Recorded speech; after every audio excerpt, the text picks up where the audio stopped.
ನಮಸ್ಕಾರ ಸ್ನೇಹಿತರೆ, ನಾನು MA ಸಯ್ಯದ್ ಈಜಿ ಕ್ಲಾಸಸ್ಗೆ ಸ್ವಾಗತ ಕೋರುತ್ತೇನೆ. ಸೊ ಇಂದು ಹೊಸದಾಗಿರ್ತಕ್ಕಂತಹ ಒಂದು ಯುನೀಕ್ ಆಗಿರ್ತಕ್ಕಂತಹ ವಿಡಿಯೋ ನಿಮ್ಮ ಮುಂದೆ ಪ್ರಸ್ತುತಪಡಿಸುತ್ತಿದ್ದೇನೆ. ಸೊ ಎಲ್ಲರೂ ಟೈಟಲನ್ನು ನೋಡಿ ಎಲ್ಲರೂ ಕ್ಲಿಕ್ ಮಾಡಿ ಸೀಕ್ರೆಟ್ ಆಗಿರ್ತಕ್ಕಂತಹ ಟಿಪ್ಸ್ಗಳನ್ನು ನೋಡಲು ನೀವು ಕೇಳಲು ಈ ಒಂದು ವಿಡಿಯೋಗೆ ಜಾಯ್ನ್ ಆಗಿದ್ದೀರಾ ಅಂತ ಅನ್ಕೋತೀನಿ. ಸೊ ನಿಮ್ಮ KSRP ಎಕ್ಸಾಮ್ 22/11/2020 ಈಗ ಜಸ್ಟ್ ಇರುವ ಕಾರಣದಿಂದ ಈ ಒಂದು ಟಿಪ್ಸ್ಗಳು ನಿಮಗೆ ಹೇಳಬೇಕಾಗಿದೆ. ಎಕ್ಸಾಮ್ದಲ್ಲಿ ಯಾವ ರೀತಿ ನಾವು ಏನೇನು ಯಾವ್ಯಾವ ಒಂದು ಮುಖ್ಯವಾಗಿರ್ತಕ್ಕಂತಹ ಟಿಪ್ಸ್ಗಳನ್ನು ನೆನಪಿಟ್ಕೊಂಡು ನಾವು ಆ ಎಕ್ಸಾಮನ್ನು ಕಂಡಕ್ಟ್ ಮಾಡಬೇಕು ಅಥವಾ ಆ ಎಕ್ಸಾಮನ್ನು ಯಾವ ರೀತಿ ನಾವು ಫೇಸ್ ಮಾಡಬೇಕಂತೇಳಿ. ಸೊ ಈ ಒಂದು ವಿಡಿಯೋ ನಿಮಗೆ ಬಹಳ ಹೆಲ್ಪ್ಫುಲ್ ಆಗಲಿದೆ. ನಿಮ್ಮ KSRP ಎಕ್ಸಾಮ್ 2020 ಆಗುವಂತಹ ಈ ಬರುವ ರವಿವಾರ. ಸೊ ಇವತ್ತು ಸ್ಯಾಟರ್ಡೇ ಇದೆ, ಸೊ ನಾಳೆನೇ ನಿಮ್ಮ ಎಕ್ಸಾಮ್ ಇದೆ. ಸೊ ಆ ಎಕ್ಸಾಮ್ ಪರ್ಪಸ್ಗೋಸ್ಕರ ಕೆಲವೊಂದಿಷ್ಟು ಟಿಪ್ಸ್ಗಳನ್ನು ಹೇಳ್ತೀನಿ. ಸೊ ಯಾವ ರೀತಿ ನಾವು ಎಕ್ಸಾಮನ್ನು ಹ್ಯಾಂಡಲ್ ಮಾಡಬೇಕು ಅಂಥೇಳಿ. ಸೊ ಮಿತ್ರರು, ನೀವು ನಮ್ಮ ಚಾನಲ್ ಮೇಲೆ ಹೊಸದಾಗಿ ವಿಸಿಟ್ ಮಾಡಿದ್ರೆ ಅಂತಂದ್ರೆ ನಮ್ಮ ಚಾನಲನ್ನು ಸಬ್ಸ್ಕ್ರೈಬ್ ಮಾಡಿ, ಅದೇ ರೀತಿ ಬೆಲ್ ಐಕನನ್ನು ಸಹ ಕ್ಲಿಕ್ ಮಾಡಿ ಇದೇ ರೀತಿಯಾದಂಥ ವಿಡಿಯೋಸ್ಗಳ ನೋಟಿಫಿಕೇಷನನ್ನು ಪಡೆಯಲು.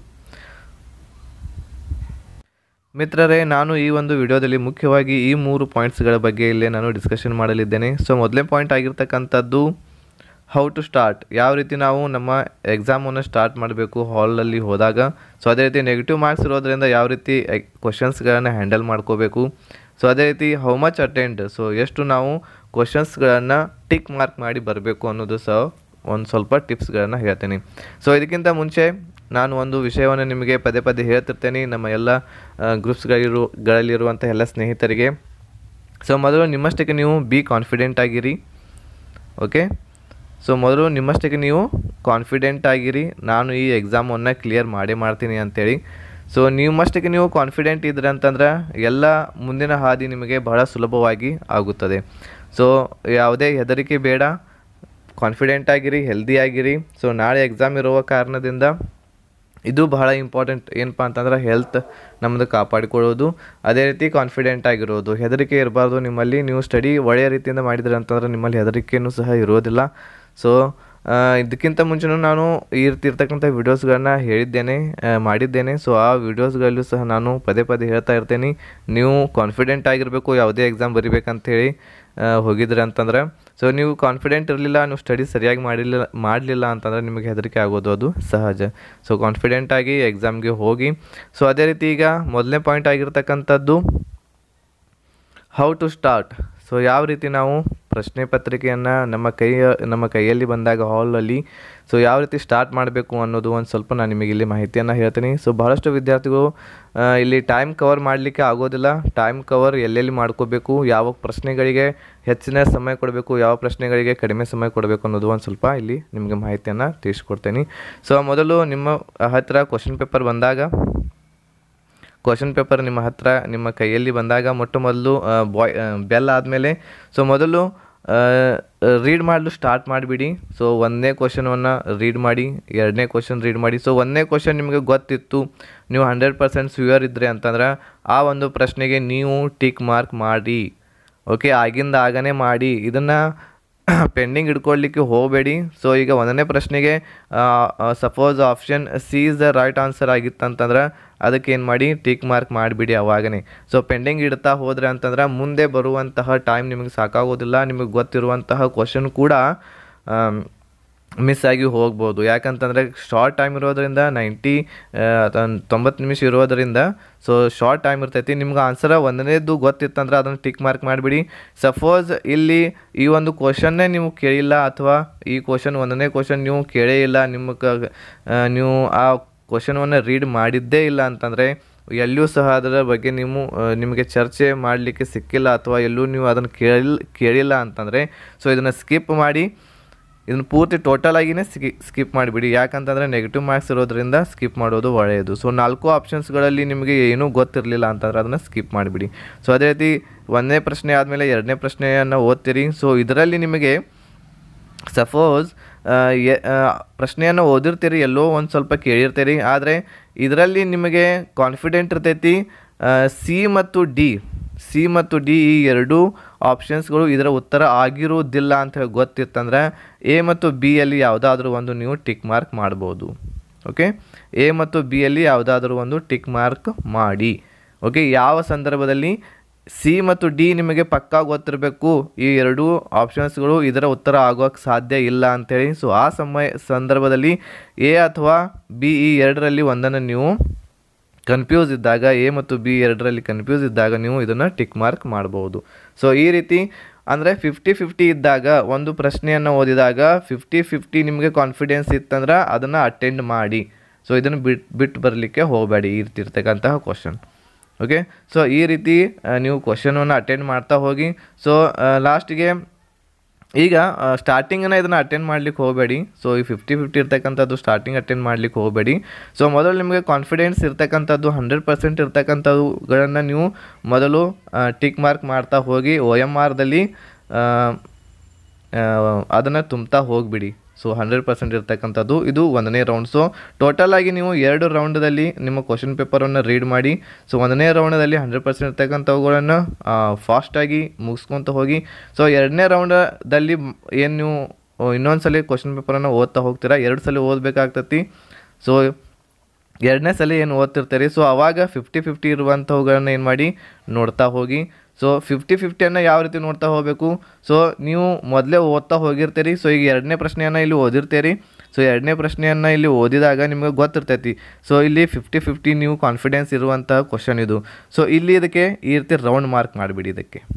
ಇದನ್ನು ಹಾಕಬೇಡಿ, ಆದರೆ ರೌಂಡ್ ಮಾರ್ಕ್ ಮಾಡಿ 3ನೇ ಪ್ರಶ್ನೆಗೆ ಹೋಗಿ. ಸೊ 3ನೇ ಪ್ರಶ್ನೆ ನಿಮಗೆ ಕಾನ್ಫಿಡೆನ್ಸ್ ಇದೆ, 100% ಇದೆ. ಸೊ ಅದನ್ನು ಟಿಕ್ ಮಾರ್ಕ್ ಮಾಡಿಬಿಡಿ OMRದಲ್ಲಿ.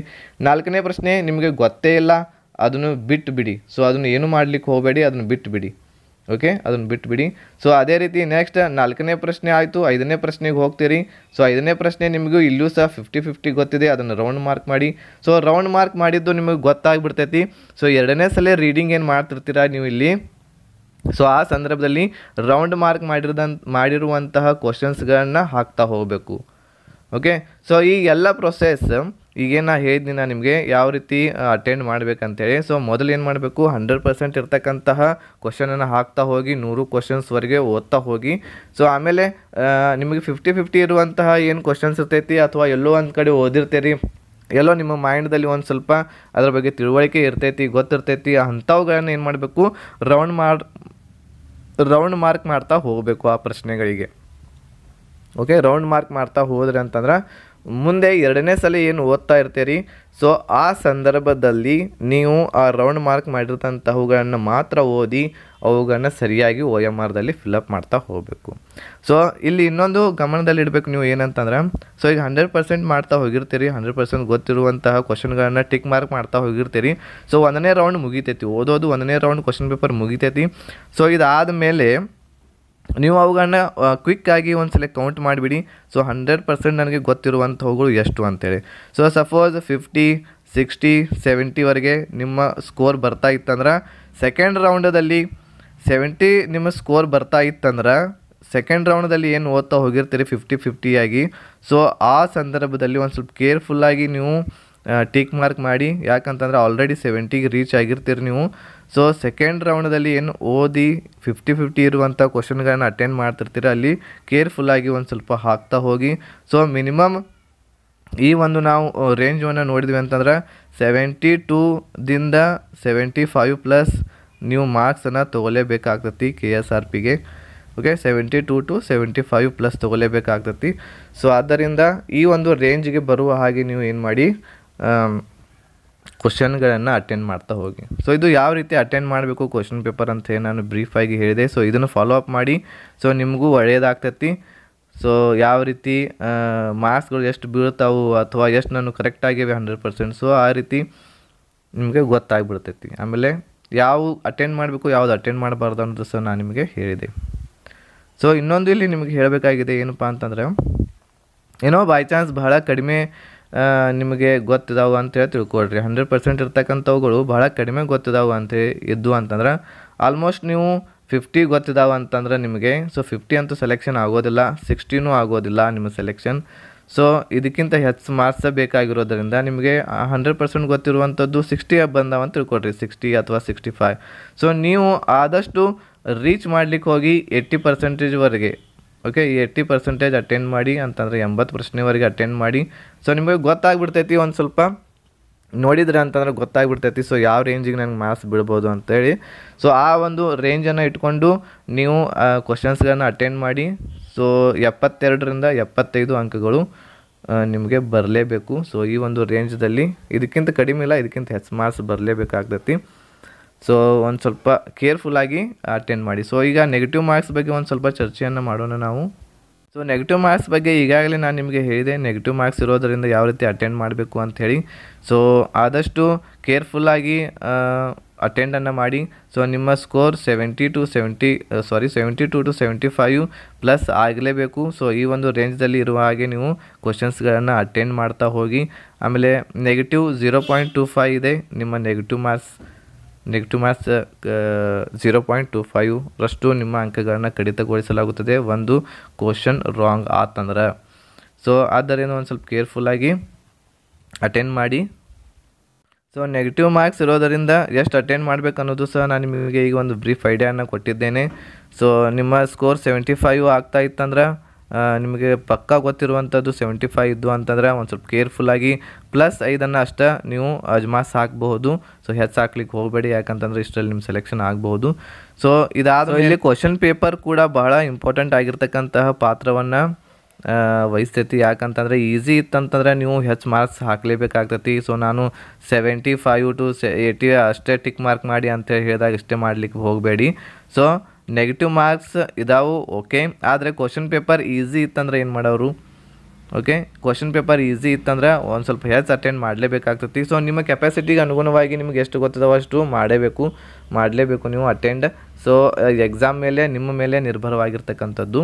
ಸೊ ಇದು ನೆಗೆಟಿವ್ ಮಾರ್ಕ್ಸ್ ಆಯಿತು, ಹೌ ಟು ಸ್ಟಾರ್ಟ್ ಆಯಿತು. ಸೊ ಇಲ್ಲಿ ನೆಕ್ಸ್ಟ್ ಇರುವಂಥದ್ದು ಹೌ ಮಚ್ ಅಟೆಂಡ್ ಅಂಥೇಳಿ, ಅದನ್ನು ಸಹ ನಾನು ಇಲ್ಲಿ ಎಕ್ಸ್ಪ್ಲೇನ್ ಮಾಡಿದೆ. ಸೊ ಎಷ್ಟು ನೀವು ಅಟೆಂಡ್ ಮಾಡಬೇಕು ಅಂಥೇಳಿ.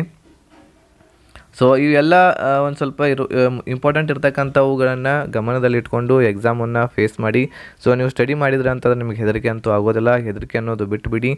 ಸೊ ಆಮೇಲೆ ಇನ್ನೊಂದು ಹೇಳಬೇಕಾಗಿದೆ ಏನಪ್ಪ ಅಂತಂದರೆ, ಎಕ್ಸಾಮ್ ಆದ ತಕ್ಷಣ ಯಾವುದೇ ರೀತಿಯಾಗಿರ್ತಕ್ಕಂಥ ಚರ್ಚೆ ಮಾಡಲಿಕ್ಕೆ ಹೋಗಬೇಡಿ. ಈ ಪೇಪರ್ ಬಗ್ಗೆ ಚರ್ಚೆನ ಮಾಡಲಿಕ್ಕೆ ಹೋಗಬೇಡಿ ನಿಮ್ಮ ಫ್ರೆಂಡ್ಸ್ಗಳ ಜೊತೆಗೆ. ಯಾಕಂತಂದರೆ ಇದರಿಂದ ನಿಮಗೆ ಬಹಳಷ್ಟು ನಿಮ್ಮ ಮೈಂಡನ್ನು ಡಿಸ್ಟ್ರ್ಯಾಕ್ಟ್ ಮಾಡುವಂತಹ ಆಗಬಹುದು.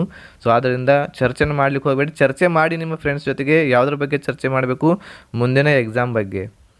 ಓಕೆ, ಮುಂದಿನ ಎಕ್ಸಾಮ್ ಬಗ್ಗೆ ಚರ್ಚೆ ಮಾಡಿ, ಯಾವ ರೀತಿ ಸ್ಟಡಿ ಮಾಡಬೇಕು ಏನು ಅಂತೇಳಿ ಒಂದು ಸ್ವಲ್ಪ ಚರ್ಚೆ ಮಾಡಿದ್ರೆ ನಡಿತೈತಿ. ಎಲ್ಲೋ ಈ ರೀತಿ ಚರ್ಚೆ ಮಾಡಬೇಕು. ಆದರೆ ಆಗಿ ಹೋಗಿದ್ದನ್ನು ನೀವು ಚರ್ಚೆ ಮಾಡಿದ್ರಿ ಅಂತಂದರೆ ಅದರಿಂದ ಏನೂ ಉಪಯೋಗ ನಿಮಗೆ ಇಲ್ಲ. ಸೊ ಚರ್ಚೆನ ಮಾಡಲಿಕ್ಕೆ ಹೋಗಬೇಡಿ. ಸೊ ಅವರು ನೀವು ಕ್ವಶನನ್ನು ಡಿಸ್ಕಷನ್ ಮಾಡುವಾಗ ನೀವು ಒಂದು ಕ್ವಶನ್ ಅವ್ರಿಗೆ ಕೇಳ್ತೀರಿ. ಸೊ ಅವ್ರು ಆನ್ಸರ್ ಹೇಳ್ತಾರೆ. ಸೊ ಅವರು ಇದೇ ಕರೆಕ್ಟ್ ಆನ್ಸರ್ ಅಂತ ಹೇಳಿದಾಗ ನೀವು ತಪ್ಪು ಹಾಕಿ ಬಂದಿರ್ತೀರಿ. ಸೊ ಅದೇ ಕರೆಕ್ಟ್ ಇರ್ತೈತೆ ಅಂಥೇಳಿ ಹೇಳಲಿಕ್ಕೆ ಬರೋದಿಲ್ಲ. ಸೊ ಅವ್ರದ್ದು ಸಹ ಅವ್ರು ಹೇಳ್ತಕ್ಕಂಥ ಆನ್ಸರು ಕೂಡ ತಪ್ಪಾಗಿರ್ಬೋದು. ಸೊ ಇದರಿಂದ ನಿಮಗೆ ಮಾನಸಿಕ ಒಂದು ಸ್ವಲ್ಪ ಇದಾಗಬಹುದು. ಆದ್ದರಿಂದ ಈ ರೀತಿ ಇರ್ತಕ್ಕಂಥ ಚರ್ಚೆ ಮಾಡಲಿಕ್ಕೆ ಹೋಗಬೇಡಿ. ಸೊ ನೆಕ್ಸ್ಟ್ ಎಲ್ಲರಿಗೂ ಈ ಒಂದು ಎಕ್ಸಾಮ್ಗೆ KSRP ಎಕ್ಸಾಮ್ಗೆ ಶುಭವಾಗಲಿ ಅಂಥೇಳಿ ನಾವು ಈಜಿ ಕ್ಲಾಸಸ್ದಿಂದ ಹಾರೈಸುತ್ತೇವೆ ಎಲ್ಲರಿಗೂ. ಸೊ ಆಲ್ಮೋಸ್ಟ್ ನಮ್ಮ ಗ್ರೂಪ್ದಲ್ಲಿರುವಂಥವರು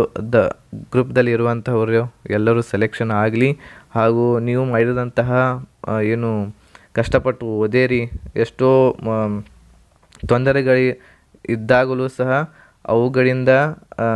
ಅವುಗಳನ್ನೆಲ್ಲವುಗಳನ್ನು ಎದುರಿಸಿ ಸ್ಟಡಿಯನ್ನು ಮಾಡಿ ಎಕ್ಸಾಮನ್ನು ಬರೀಲಿಕ್ಕೆ ಹೋಗ್ತಾ ಇದ್ದೀರಿ. ಸೊ ಅವರೆಲ್ಲರಿಗೂ ಶುಭವಾಗಲಿ, ಅವರೆಲ್ಲರಿಗೂ ಒಳ್ಳೆಯದಾಗಲಿ ಎಕ್ಸಾಮ್ದಲ್ಲಿ ಅಂತೇಳಿ ಹೇಳ್ತಾ, ಸೊ ಈ ಒಂದು ಟಿಪ್ಸ್ಗಳು ನಿಮಗೆ ಇಷ್ಟವಾಗಿದ್ದು ಅಂತಂದರೆ ಲೈಕ್ ಮಾಡಿ. ಅದರ ಜೊತೆಗೆ ನಮ್ಮ ಚಾನಲ್ ಮೇಲೆ ಸಬ್ಸ್ಕ್ರೈಬ್ ಮಾಡದೇ ಇದ್ದರೆ ಸಬ್ಸ್ಕ್ರೈಬ್ ಬಟನ್ ಮೇಲೆ ಕ್ಲಿಕ್ ಮಾಡೋದ್ರ ಜೊತೆಗೆ ಬೆಲ್ ಐಕಾನನ್ನು ಸಹ ಕ್ಲಿಕ್ ಮಾಡಿ. ಸೊ ಎಲ್ಲರಿಗೂ good luck, best of luck, Jai Hind.